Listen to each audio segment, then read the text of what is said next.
ನಮಸ್ಕಾರ, ನನ್ನ ಹೆಸರು ಡಾಕ್ಟರ್ ಕಾರರೆಡ್ಡಿ ಶ್ರೀಧರ್ ರೆಡ್ಡಿ. ನಾನು general and laparoscopic surgeon and stapler specialist in treatment range hospital, KPHB colony, Kukatpally, Hyderabad. ಇವತ್ತು ಮುಖ್ಯವಾಗಿ ಈ ಸ್ಟೇಪ್ಲರ್ ಸರ್ಕಮ್ಸಿಷನ್ ಅನ್ನೋದನ್ನು ಹೇಗೆ ಮಾಡ್ತಾರೆ, ಇದರಲ್ಲಿ ಬರೋ ಕಾಂಪ್ಲಿಕೇಶನ್ಸ್ ಏನು, ಇದರಲ್ಲಿ ಅಡ್ವಾಂಟೇಜಸ್ ಏನು, KSRನಲ್ಲಿರೋ ವಿಶೇಷತೆಗಳೇನು, KSRನ ಬೇರೆ ಸ್ಟೇಪ್ಲರ್ಸ್ಗೆ ಹೋಲಿಸಿದ್ರೆ ಯಾವ ರೀತಿಯಾದ ಅಡ್ವಾಂಟೇಜಸ್ ಕೊಡುತ್ತೆ ಅನ್ನೋದನ್ನ ಇವತ್ತು ತಿಳ್ಕೊಳ್ಳೋಣ. ಇದನ್ನು ನೋಡೋದಾದ್ರೆ ಇದು ನಾರ್ಮಲ್ ಸ್ಟೇಪ್ಲರ್, ಇದನ್ನು ವೈಟ್ ಕಲರ್ ಸ್ಟೇಪ್ಲರ್ ಅಂತೀವಿ. ಯೂಶಲ್ ಆಗಿ ಮ್ಯಾಕ್ಸಿಮಮ್ ಪೇಷಂಟ್ಗೆ ನಾವು ಇದನ್ನೇ ಬಳಸ್ತೀವಿ. ಇದರಲ್ಲಿ ನೋಡೋದಾದರೆ ಇಲ್ಲಿ ಬ್ರ್ಯಾಂಡ್ ಹೆಸರು ಇರುತ್ತೆ, KSR ಅನ್ನೋ ಲೋಗೋ ಕೂಡ ಇರುತ್ತೆ. ಇದು ನಮ್ಮ ಹೆಸರಲ್ಲಿ ಪೇಟೆಂಟ್ ರೈಟ್ಸ್ ಕೂಡ ಇದೆ. ಸೊ ಇದರಲ್ಲಿ ಮೇಯ್ನ್ ಏನಂದರೆ ಇದೊಂದು ರೀತಿಯಾದ ಇನ್ಸ್ಟ್ರೂಮೆಂಟ್. ಇದರಲ್ಲಿ ಒಂದು ಪೇಷಂಟ್ಗೆ ಮಾತ್ರನೇ ಮಾಡಬೇಕಾಗತ್ತೆ. ಆ್ಯಂಡ್ ಒಂದು ಪೇಷಂಟ್ಗೆ ಮಾಡಿದ ನಂತರ ಇದನ್ನು ಡಿಸ್ಪೋಸಲ್ ಮಾಡಿಬಿಡ್ತೀವಿ, ಅಂದರೆ ಬಿಸಾಕ್ತೀವಿ.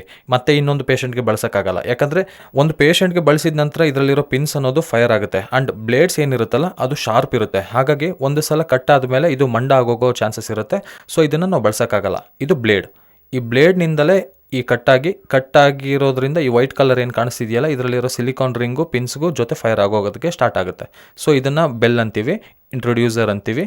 ಇದನ್ನು ನಾವು ಇದರಲ್ಲಿರೋ ಅಡ್ವಾಂಟೇಜಸ್ ಏನಂದರೆ ಗ್ಲ್ಯಾನ್ಸ್ ಮೇಲೆ ಪ್ರೊಟೆಕ್ಷನ್ ಕೊಡುತ್ತೆ. ನಮಗೆ ಯೂಶಲ್ ಆಗಿ ಅಂಗದ ಮೇಲೆ ಗ್ಲ್ಯಾನ್ಸ್ ಇರುತ್ತಲ್ಲ, ಈ ಮುಂದೆ ಇರೋ ಹೆಡ್ ಭಾಗನ ನಾವು ಗ್ಲ್ಯಾನ್ಸ್ ಅಂತೀವಿ. ಆ ಗ್ಲ್ಯಾನ್ಸ್ನ ಇದು ಕವರ್ ಮಾಡುತ್ತೆ. ಹಾಗಾಗಿ ಗ್ಲ್ಯಾನ್ಸ್ಗೆ 1% ಕೂಡ ಡ್ಯಾಮೇಜ್ ಆಗೋ ಅವಕಾಶನ ಇದರಿಂದ ನಾವು ತಡಿಬೋದು. ಸೊ ಇದನ್ನು ನಾವು ಯಾವಾಗ ಒಳಗೆ ಇಟ್ಟ ನಂತರ ಟೈಟ್ ಮಾಡೋದ್ರಿಂದ, ಇದನ್ನು ಟೈಟ್ ಮಾಡಿದ ನಂತರ ಫೈರ್ ಮಾಡಬೇಕಾಗುತ್ತೆ. ಫೈರ್ ಮಾಡಿದ ನಂತರ 30 ಸೆಕೆಂಡ್ಸ್ ನಾವು ಹೋಲ್ಡ್ ಮಾಡಬೇಕು. ಹೋಲ್ಡ್ ಮಾಡಿದ ನಂತರ ಇದನ್ನು ರಿಲೀಸ್ ಮಾಡ್ತೀವಿ. ಈ ಚರ್ಮ ಪೂರ್ತಿ ತೆಗೆದು ಹಾಕ್ತೀವಿ. ಇದು ನಾರ್ಮಲ್ ಸ್ಟೇಪ್ಲರ್. ಇದು ಯೂಶಲ್ ಆಗಿ ಎಲ್ಲ ಪೇಷಂಟ್ಸ್ಗೆ ಮ್ಯಾಕ್ಸಿಮಮ್ ಇದನ್ನು ಬಳಸ್ತಿರ್ತೀವಿ. ಇದರಲ್ಲಿರೋ ಮೇನ್ ವಿಶೇಷತೆಗಳೇನೆಂದರೆ ಇದರಲ್ಲಿ ಬಳಸೋ ಪಿನ್ಸ್ ಏನಿದೆ 0.3 mm ಥಿಕ್ನೆಸ್ ಪಿನ್ಸ್ ಇರುತ್ತೆ. ಇವು ಸ್ಟೇನ್ಲೆಸ್ ಸ್ಟೀಲ್ ಪಿನ್ಸ್ ಆಗಿರುತ್ತೆ. ಇದರಲ್ಲಿ ಕೂಡ ಬೇರೆ ಬೇರೆ ಸೈಜಸ್ ಇರುತ್ತೆ. ಇದು ಮಾಮೂಲಿಯಾಗಿ ಇದರ ಸೈಜ್ ನೋಡೋದಾದರೆ 30 ಸೈಜ್ ಅಂದರೆ ಅಡಲ್ಟ್ಸ್ಗೆ ಬಳಸ್ತೀವಿ.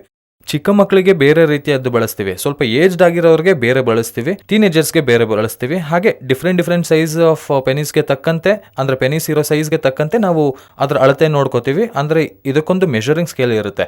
ಆ ಸ್ಕೇಲ್ನಲ್ಲಿ ನಾವು ಅಳತೆ ನೋಡಿಕೊಂಡು ಯಾವ ಸ್ಟೇಪ್ಲರ್ ಬಳಸಬೇಕು ಅಂತ ನಾವು ಮೊದಲೇ ನೋಡಿಕೊಂಡು ನಂತರ ಸ್ಟೇಪ್ಲರ್ನ ಚೂಸ್ ಮಾಡ್ಕೋತೀವಿ. ಯೂಶಲ್ ಆಗಿ ಸರ್ಜರಿ ನೋಡಿದರೆ ನಮ್ಮ ಹತ್ರ, ಅಂದರೆ ನಮ್ಮ ಟ್ರೀಟ್ಮೆಂಟ್ ರೇಂಜ್ ಹಾಸ್ಪಿಟಲ್ನಲ್ಲಿ 12 ಸೈಜ್ನಿಂದ ಅವೈಲೇಬಲ್ ಇರುತ್ತೆ. 12 ಸೈಜ್ ಅನ್ನೋದು ಅಂದರೆ 12, 15, 18, 20 ಅನ್ನೋದು ಇರುತ್ತೆ.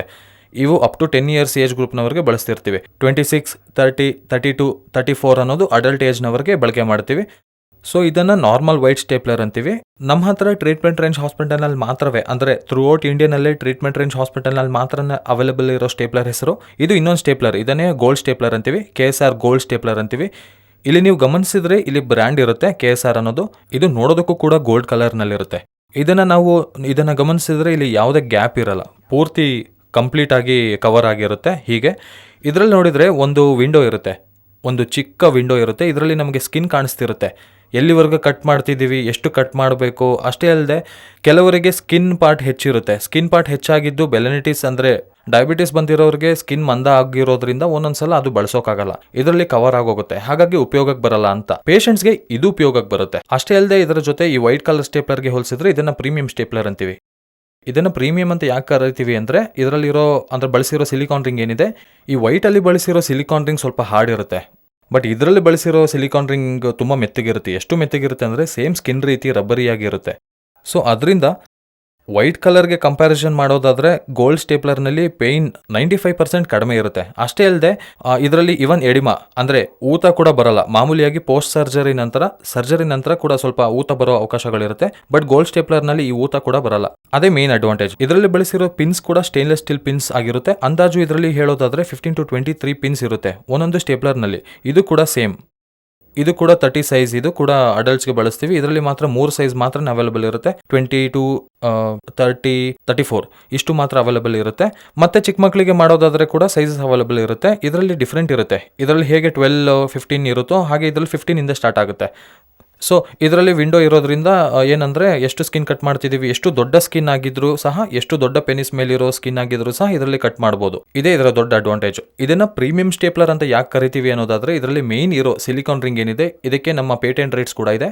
ಈ ಸಿಲಿಕಾನ್ ರಿಂಗ್ ಬೇರೆ ಯಾರು ಬಳಸೋಕ್ಕಾಗಲ್ಲ, ಯಾವುದೇ ಸ್ಟೇಪ್ಲರ್ನಲ್ಲೂ ಹಾಕೋಕ್ಕಾಗಲ್ಲ. ಯಾಕಂದರೆ ಅದರಲ್ಲಿ ಬಳಸೋ ಸಿಲಿಕಾನ್ ರಿಂಗ್ನಿಂದ ನಮಗೆ ಅಸಲಿ 0 ಪೇನ್ ಇರುತ್ತೆ. ಅಸಲಿಗೆ ಪೇನ್ ಅನ್ನೋದೇ ಇರಲ್ಲ. ಅಸಲು ಸರ್ಜರಿ ಮಾಡಿದಾಗ ಫೀಲಿಂಗ್ಸ್ ಕೂಡ ಬರಲ್ಲ. ಸೊ ಇದು ಪ್ರೀಮಿಯಂ ಸ್ಟೇಪ್ಲರ್. ಇದರ ನಂತರ ಇನ್ನೊಂದು ಸ್ಟೇಪ್ಲರ್ ಕೂಡ ಇದೆ, ಅದೇ ಬ್ಲ್ಯಾಕ್ ಸ್ಟೇಪ್ಲರ್ ಅಂತ ಕರಿತೀವಿ. ಈ ಗೋಲ್ಡ್ ಸ್ಟೇಪ್ಲರ್ಗಿಂತ ಬ್ಲ್ಯಾಕ್ ಸ್ಟೇಪ್ಲರ್ ಇನ್ನೂ ಪ್ರೀಮಿಯಂ ಇರುತ್ತೆ. ಅದರಲ್ಲಿ ಬಳಸೋ ಸಿಲಿಕಾನ್ ರಿಂಗ್ ಇನ್ನೂ ತೆಳುವಾಗಿರುತ್ತೆ. ಅದರಲ್ಲಿ ಬಳಸಿರೋ ಪಿನ್ ಸೈಜ್ ಇನ್ನೂ ಕಡಿಮೆ ಇರುತ್ತೆ. ಆ್ಯಂಡ್ ಲೆಂತ್ ಕೂಡ ಕಡಿಮೆ ಆಗಿರುತ್ತೆ. ಸೊ ಈ ರೀತಿಯಾಗಿ ಈ ಪೇಟೆಂಟ್ ರೈಟ್ಸ್ ಇರೋ ಸ್ಟೇಪ್ಲರ್ಸ್ ಏನಿದೆ KSR ಸರ್ಕಮ್ಸಿಷನ್ ಸ್ಟೇಪ್ಲರ್ಸ್ ಅಂಡ್ ನಮ್ಮ ಟ್ರೀಟ್ಮೆಂಟ್ ರೇಂಜ್ ಹಾಸ್ಪಿಟಲ್ನಲ್ಲಿ ಮಾತ್ರ ಅವೈಲೇಬಲ್ ಆಗಿರುತ್ತೆ. ಯಾರಿಗಾದ್ರೂ ಫೈಮೋಸಿಸ್ ಆಗಲಿ, ಬೆಲನಿಟಿಸ್ ಆಗಲಿ, ಬೆಲನೋಪಾಸ್ಟೈಟಿಸ್ ಆಗಲಿ, ಇಲ್ಲಾಂದ್ರೆ ಮೂತ್ರ ಮಾಡುವಾಗ ಉಬ್ಬು ಬರೋದಾಗಿರ್ಬೋದು, ಇಲ್ಲಾಂದ್ರೆ ರಿಕರೆಂಟ್ ಯೂರಿನ್ ಟ್ರ್ಯಾಕ್ಟ್ ಇನ್ಫೆಕ್ಷನ್ಸ್ ಬರ್ತಿದ್ರೆ, ಇಂಥ ಅಂಗದ ಮುಂದೆ ಇರುವ ಚರ್ಮದ ಇಶ್ಯೂಸ್ ಏನಾದರೂ ಇದ್ರೆ ನಾವು ಆ ಚರ್ಮನ ತೆಗೆಯೋದನ್ನು ನಾವು ಸರ್ಕಮ್ಸಿಷನ್ ಅಂತೀವಿ. ಇದನ್ನೇ ಸುಂತಿ ಅಂತೀವಿ, ಕಥನ ಅಂತ ಕೂಡ ಹೇಳ್ತೀವಿ. ಇಂಥ ಸುಂತಿ ಆಗಲಿ, ಕಥನ ಆಗಲಿ, ಸರ್ಕಮ್ಸಿಷನ್ ಆಗಲಿ ಮಾಡಬೇಕಾದ್ರೆ ಈ KSRನಲ್ಲಿ ಮಾಡಿಸ್ಕೊಳ್ಳೋದ್ರಿಂದ ಯಾವುದೇ ಸೈಡ್ ಎಫೆಕ್ಟ್ಸ್ ಇರಲ್ಲ. 0 ಸೈಡ್ ಎಫೆಕ್ಟ್ಸ್ನಲ್ಲಿ ನಾವು ಇದನ್ನು ಮಾಡ್ಕೋಬೋದು. ಸೊ ಯಾರಿಗಾದ್ರೂ ಸರಿ ಸರ್ಕಮ್ಸಿಷನ್ ಸರ್ಜರಿ ಮಾಡಿಸ್ಕೋಬೇಕು ಅನ್ನೋದಾದರೆ ತಪ್ಪದೇ ಟ್ರೀಟ್ಮೆಂಟ್ ರೇಂಜ್ ಹಾಸ್ಪಿಟಲ್ನಲ್ಲಿ ನಾನು ಅವೈಲೇಬಲ್ ಇರ್ತೀನಿ. ಸೊ ನನ್ನ ಮೀಟಾಗಿ ನಮ್ಮ ಸ್ಟೇಪ್ಲರ್ ಬಳಸಿ ಸರ್ಕಮ್ಸಿಷನ್ ಮಾಡಿಸ್ಕೋಬೋದು. Thank you very much.